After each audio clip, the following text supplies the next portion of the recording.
Stranger Things isn't just nostalgia. It is based on real experiments at a military base in Montauk, New York. For most of the 1970s and early 80s, children were tortured, their minds fractured, and time portals were opened. Netflix just changed the name. I'm Carol Ann. Welcome to The In-Between.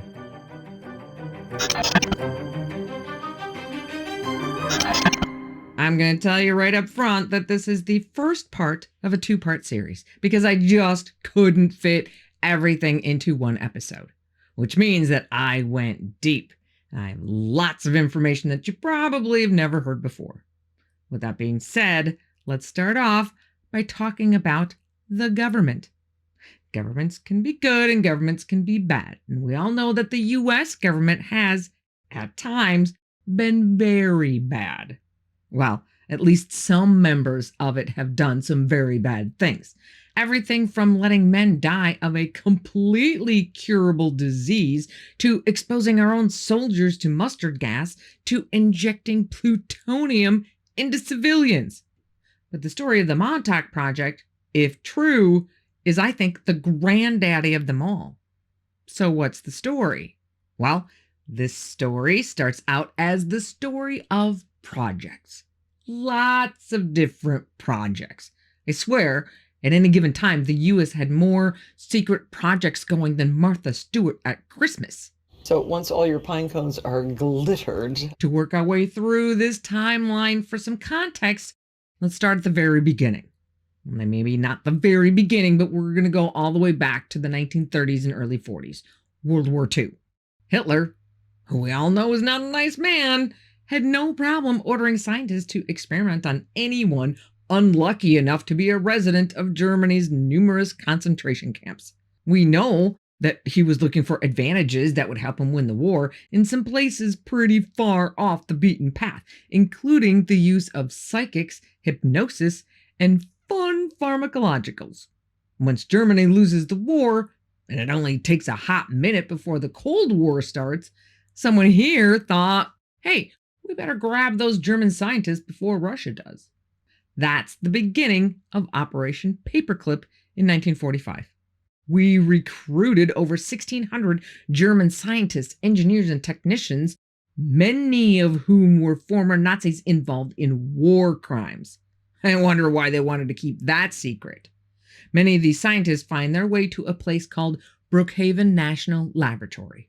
Remember that name? We'll get back to them in a minute. Right now, we're going to take a small sidetrack, but stick with me. You'll see where I'm going with this.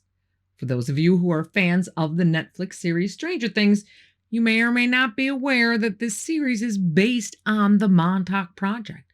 In fact, its first working title was literally Montauk. I think it's safe to say that the Duffer Brothers, creators of the series, who call their show a love letter to the 80s, know their Montauk lore. And if Hollywood loves anything, they love a good Easter egg.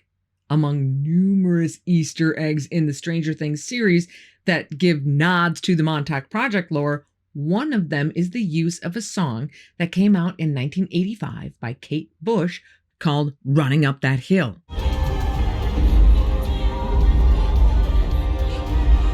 I even have the album. And you might think, well, that's just another awesome 80s song. But another song on that very same album is called Cloud Busting.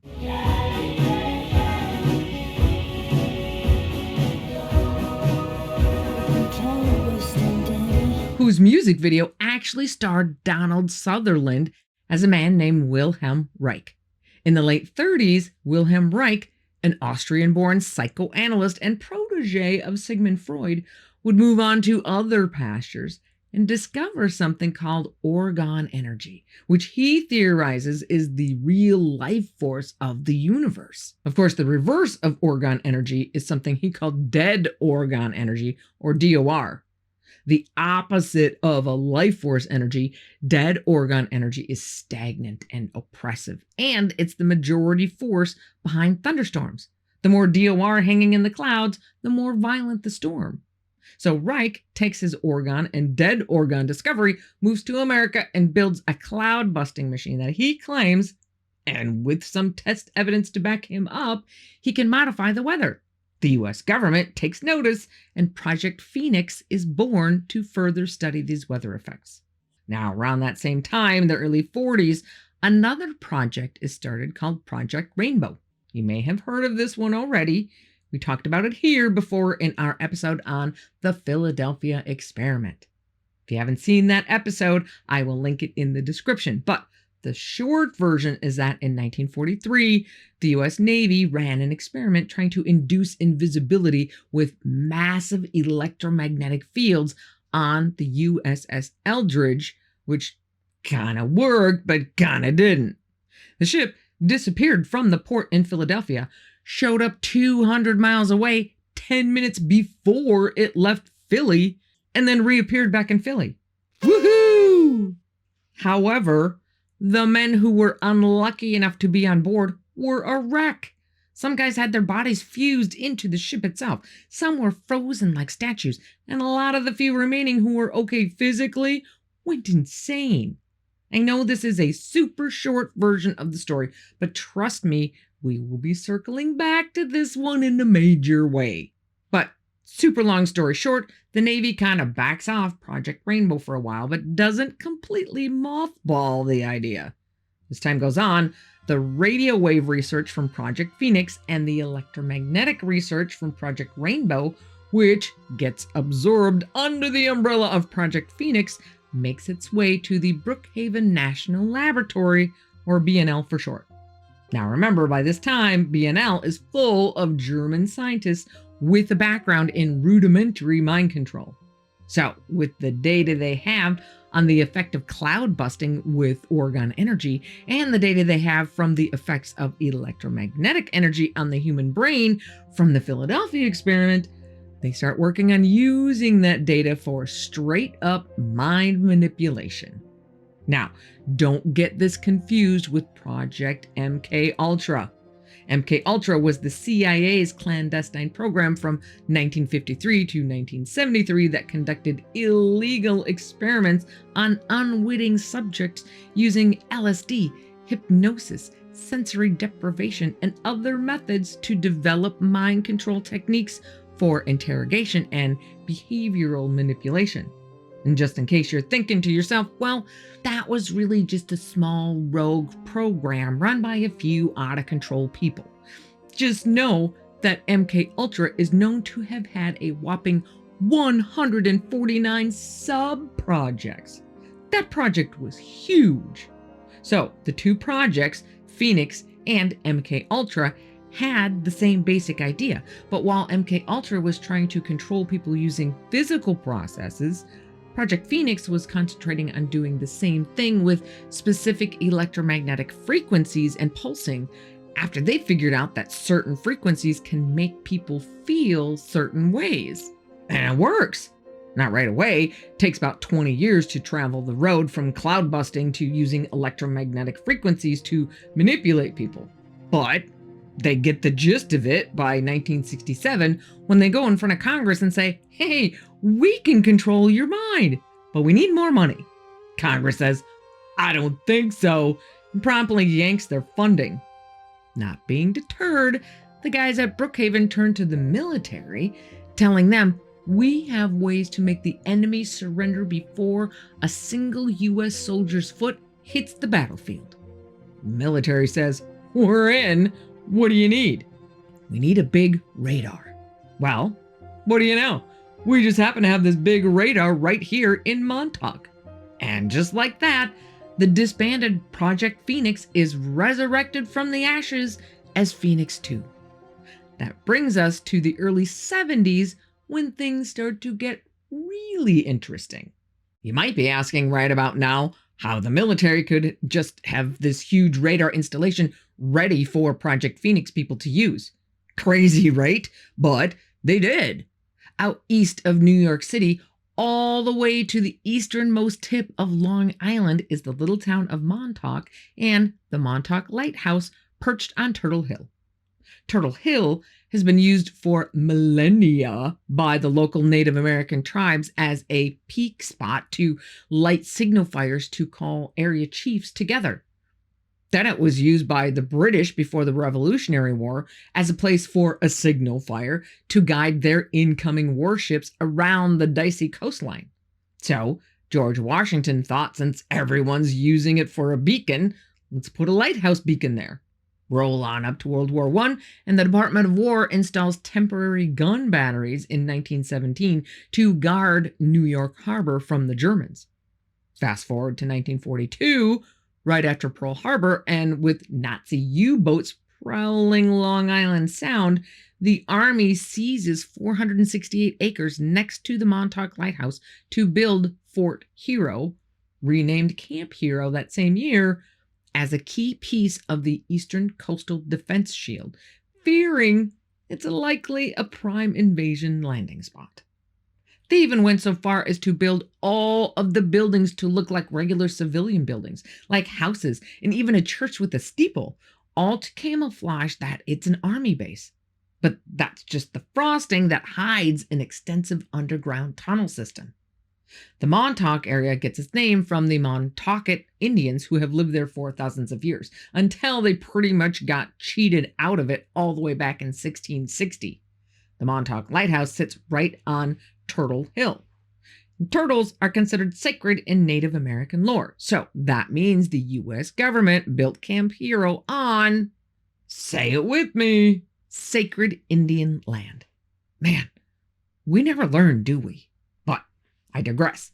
At the end of World War II, the Army didn't have a whole lot of use for the base anymore, so they handed it over to the Air Force. The Air Force used it primarily for training until it was decided that this would be a great place to put one of these newfangled Sage radars, the iconic huge wedge-shaped radar dish on top of the concrete building that is synonymous with the Montauk legend. SAGE stands for Semi-Automatic Ground Environment, and it was the best thing we had to detect and intercept Soviet bombers during that period of the Cold War. So, an AN/FPS-35 SAGE radar was installed in December of 1960 and became operational in 1962. Within 10 years, that technology becomes obsolete as satellites hit the space frontier in the early 70s, and Camp Hero is decommissioned in 1981. Or was it? Remember, it's the late 60s, early 70s when the Project Phoenix boys are looking for a large radar for their mind control experiments. So it just happened to be that since the US is now using satellites and not SAGE towers to patrol for incoming enemies, that this whole base is essentially not doing anything at the moment. So voila! Project Phoenix has a new home. And here is where we are introduced to the first of this story's 4 main characters who kind of cover like 4 different pillars of the story. Preston Nichols. In the summer of 1968, Preston gets hired straight out of college as an electrical engineer by a company called Airborne Instruments Laboratory, or AIL, a major Long Island-based defense electronics contractor. He's there for a couple of years when he decides to make life a little more interesting and applies for an AIL internal grant. So AIL has a fund slushing around for employees to work on tangent projects. Word's been leaking for a while across the western pond that Russia is working on the idea of mental telepathy as a weapon. Preston wants to dig in and prove it doesn't work, so the US doesn't spend time and energy chasing a dead end. So in 1971, he gets his grant, starts running his telepathy experiments with so-called psychics, and instead of proving telepathy is fake, he's more than a little shocked when the experiments confirm that it's not. He even discovers a telepathic wave. It's kind of like a radio wave, but not a radio wave. By 1974, while continuing to test the psychics, he notices they get mentally jammed at the same time of day every day. He digs for a cause and finds a 410 to 420 megahertz signal being broadcast at that same time frame. He pulls out some radio gear and traces the signal back to the SAGE radar at Camp Hero. He tries to dig deeper, but is pretty much shut down by the Air Force. But in 1984, a friend tells Preston, hey, that place is emptied out now. You should go check it out. So he does, taking along a friend named Brian, a psychic he met through his telepathy experiments. The two head out there to find that, unlike most base shutdowns that are left neat and orderly, Camp Hero is a mess. The Air Force left tons of stuff behind, including lots of radio and electrical equipment. But that's not all they find. Living in one of the empty buildings is a homeless ex-technician who says, "I think I know you." "Oh yeah, you were my boss." Preston says, "I don't think so." But the guy goes on to tell Preston and Brian all kinds of stories about the mothballed telepathy project, including that the whole thing was shut down in 1983, so just a year earlier, because of an experiment that materialized a huge beast that rampaged the base, destroying everything in its path. Preston was a little put off, to say the least. He doesn't remember this guy, and he certainly doesn't remember anything about any beast. But the seed of something weird going on has been planted. This is about the time that the second of our main characters drops in, Duncan Cameron. Preston isn't just an electrical engineer by day, but also a hobbyist by night. So he has a little building behind his house where he has his own radio lab. One day in November of 1984, someone knocks on his lab door. Duncan Cameron is looking for his help with some audio equipment. The two get to talking, and Preston finds out that Duncan is a psychic too.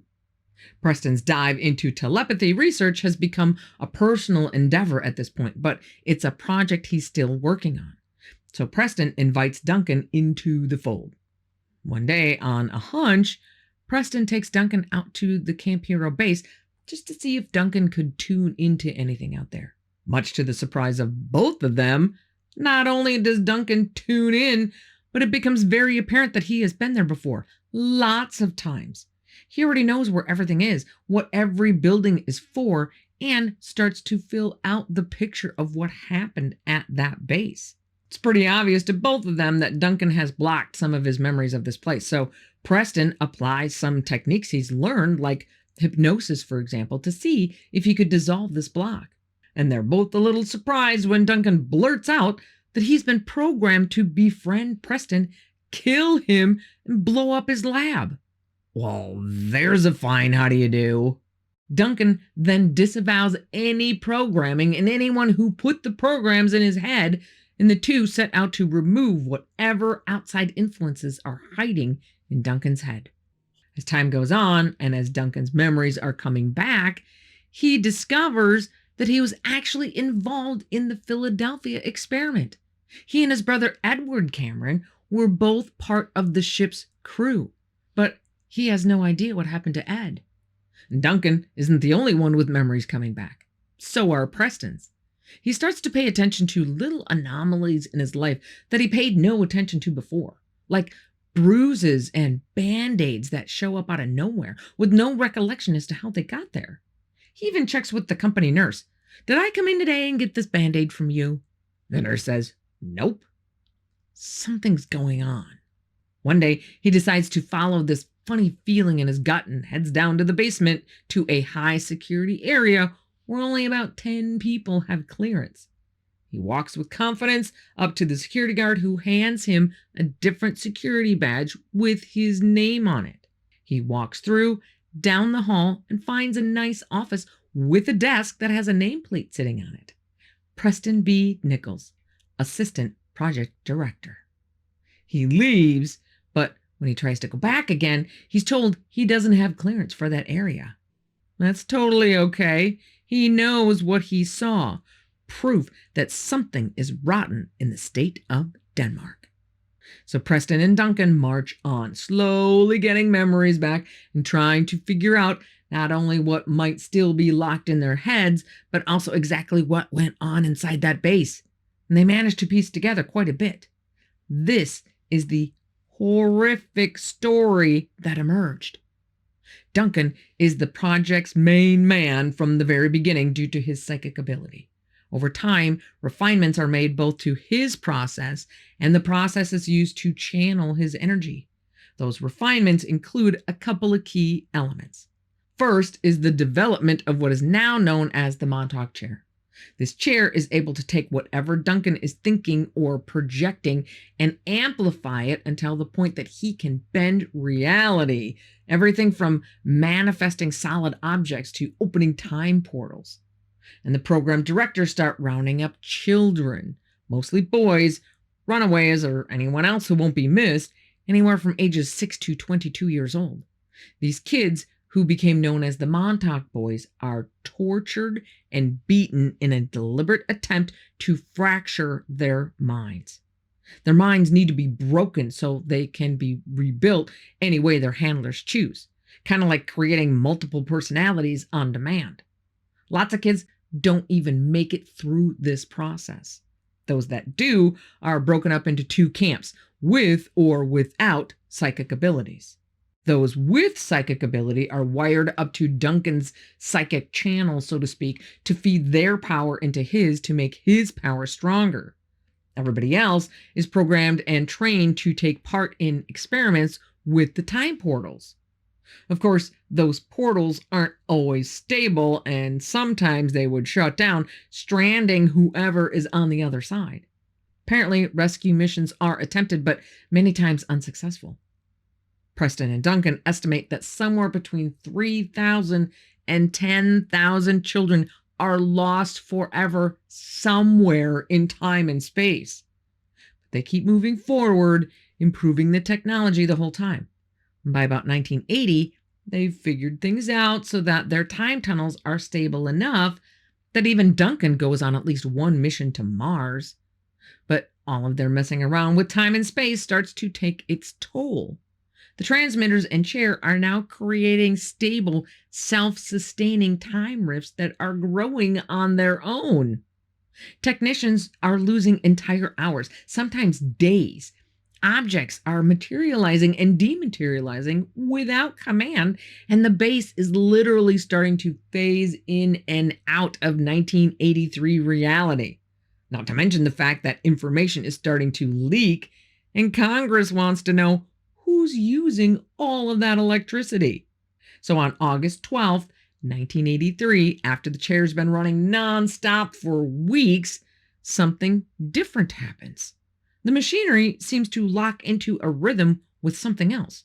They check the screen and see that they are now linked to the USS Eldridge, the ship from the Philadelphia experiment, exactly 40 years to the day after their time disaster. And on that ship, they can see Duncan along with his older brother Ed. Okay, this is a real problem. Time paradoxes and natural laws are being violated as far as the eye can see. Things are out of control to apocalyptic proportions. Thankfully, Preston and a few others had secretly programmed Duncan with a fail-safe program that they could launch if the project went too far south. Duncan, once again mentally tied to the Montauk Chair, hears 4 words in his head like they're whispered into his right ear. Duncan would later say the voice was that of his older brother Ed, but it doesn't really matter whose voice it is. It works. It's a simple message. The time is now. Duncan then turns the chair's full psychic output towards thoughts of a giant monster, like the Tulpa from hell, that instantly materializes on the base and begins ripping apart equipment, terrorizing personnel, and physically destroying sections of the underground. According to Duncan, he did this for 2 reasons. First, he knows that hundreds of Montauk boys and base staff are being mind controlled. Seeing a literal monster ripping the place apart would overload their conditioning, snap their trances, and trigger mass memory recovery in some. It was a deliberate global wake-up call inside the base. Second, he needs a distraction. He needs every guard, technician, and handler to panic and run for their lives. He thinks of the scariest, meanest thing he can imagine and gives it every ounce of the hate and anger that he has. Turns out, manifesting a huge, solid, roaring, Sasquatch-like creature that starts smashing equipment and throwing people around is the fastest, surest way to clear the room and buy him the 30 to 60 seconds he needs to grab an axe and destroy not only the chair, but all the equipment in the room, effectively putting an end to the entire project. End of story? Nope. Preston Nichols will be the first to tell you that his intent in writing his first book, The Montauk Project, Experiments in Time, was just to get the information out there to the public so the rest of us would know that these horrifying experiments actually happened. But as time goes on, Preston and Duncan tell their story more and more people hear about it. More and more people come to them and say, I think I might have been involved in this.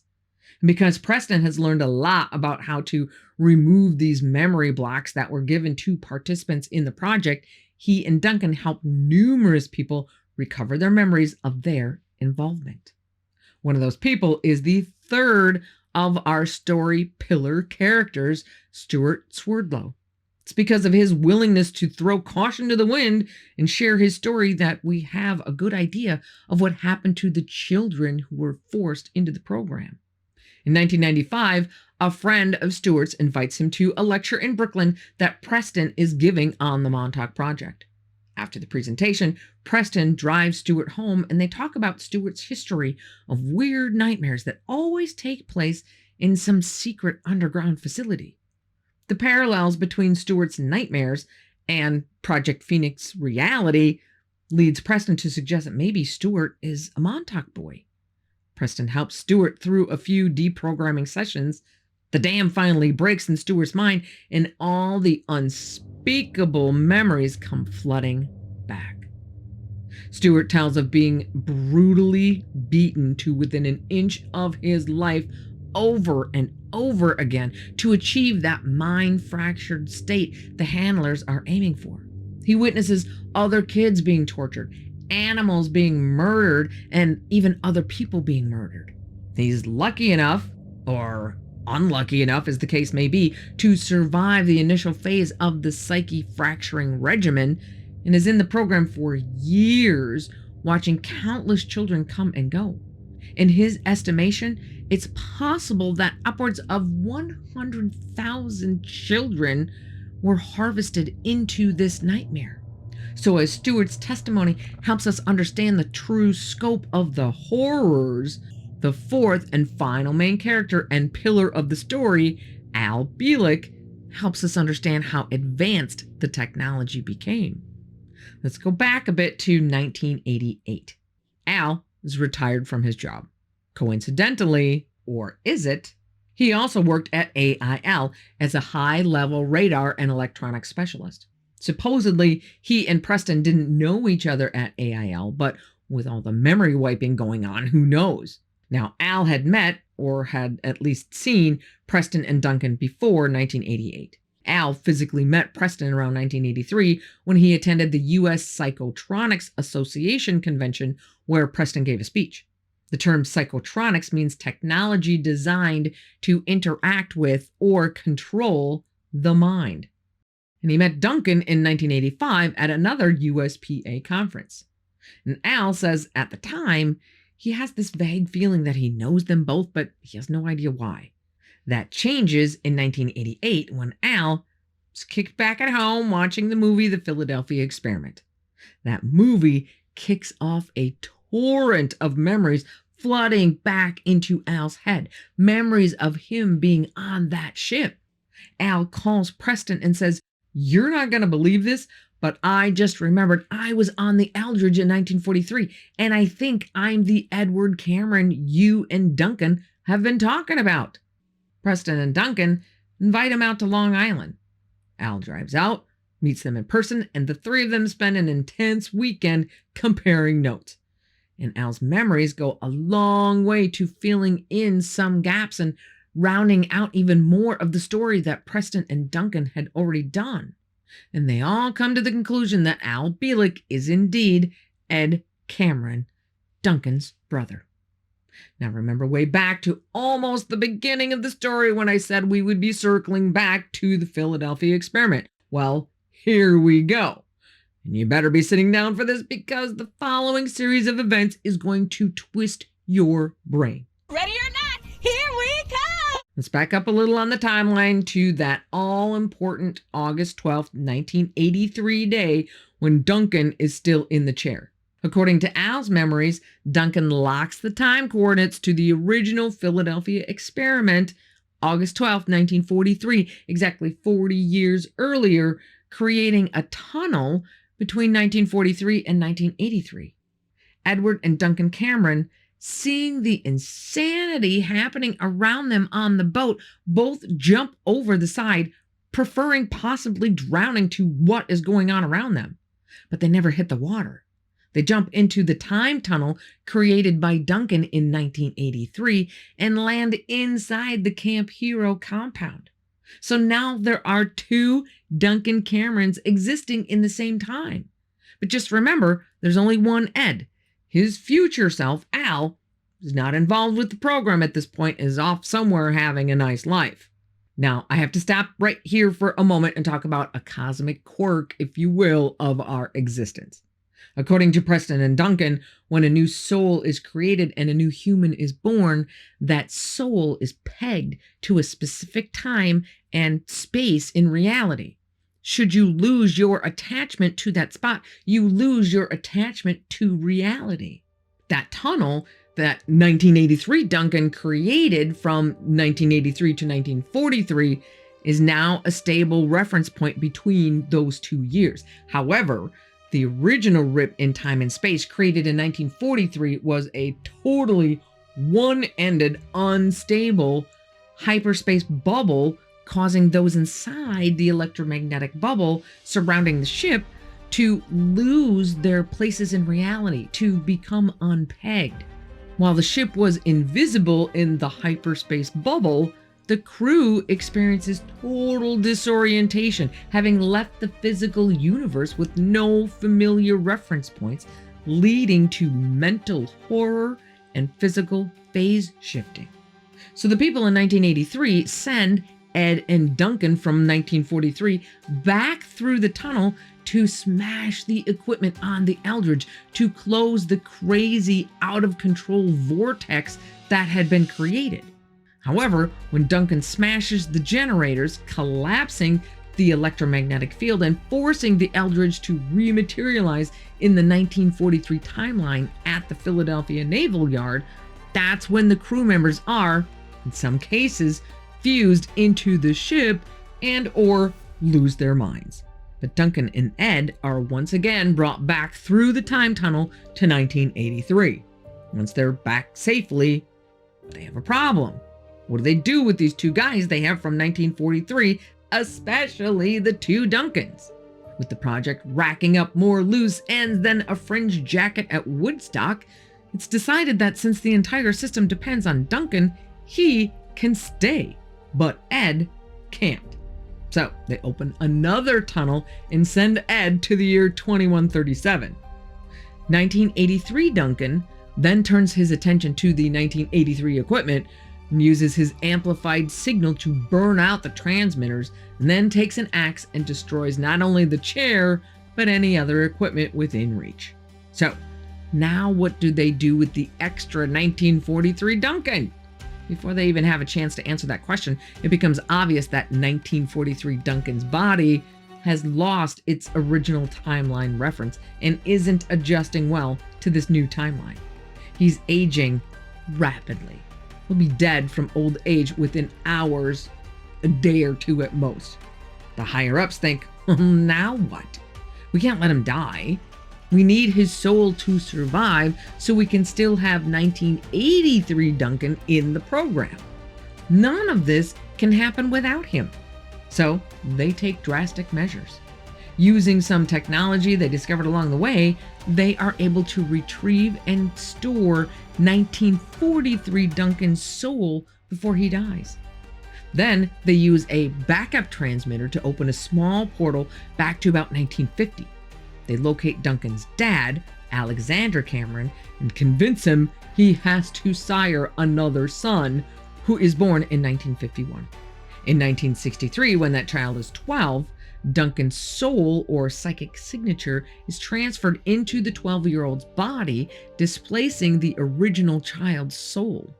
Extreme measures, I know, but this method preserves Duncan's continuity, avoids the paradoxes, and enables his vital role in the August 12th, 1983 shutdown. Now, let's go back to Ed Cameron. After he's sent to 2137, he recuperates from some injuries he suffered in the 1943-1983 Eldridge Tunnel adventure and is debriefed for about 6 weeks. Once he's given a clean bill of health, the 2137 people decide he can't stay there either. However, they can't send him back to 1943 or 1983 without running the risk of another time paradox. So, they have the same technology we do. They send Ed even further into the future to 2749. By that time, we have mastered anti-gravity technology, allowing for entire cities of people to float in the air while all of the Earth's surface is used for growing our food. Ed, or Al, remembers hanging out there for a good couple of years before the 2749 people decide he can't stay there anymore either. But again, they have way better versions of any technology we have, so they perform some age regression on Ed's soul and send him back to 1927 to take the place of the recently deceased child of the Bielek family, Alfred Bielek. Wow, that is one impressive roller coaster of insanity. But did it happen? Well, let's look at what we know. We do know that there are reports of things happening on the base from the supposed crash of the project in 1983 all the way up to today. And there's other weird stuff going on, like the Montauk Monster, an unidentifiable animal carcass that washed up on the shores of Ditch Plains Beach in Montauk in 2008. Although the rumors on that one tie it to experiments taking place on Plum Island, which is just on the north side of Long Island. But that little story is best saved for its own future episode. Now, as you might imagine, I have uncovered some very interesting information about this case and have a lot to say about it. But it didn't take me long to figure out that there's no way I can cover it all in one episode. In fact, I had to streamline just the story. There's enough information for an hours-long episode of just the story. So, Montauk Part 2, The Investigation, will be out next week. So, until Part 2 comes out, where we can discuss the information in depth, both the facts and the stuff that sounds totally crazy, remember, just because you don't believe the crazy stuff doesn't mean it didn't happen. Make sure you keep your eyes open for Part 2. That one is going to be just as much of a roller coaster as this one is. So once Part 2 is released, you will see it pop up right here. If not, you'll see something else pop up that will keep you just as entertained until the second one comes out. Be careful out there, and I will see you here again on the In-Between.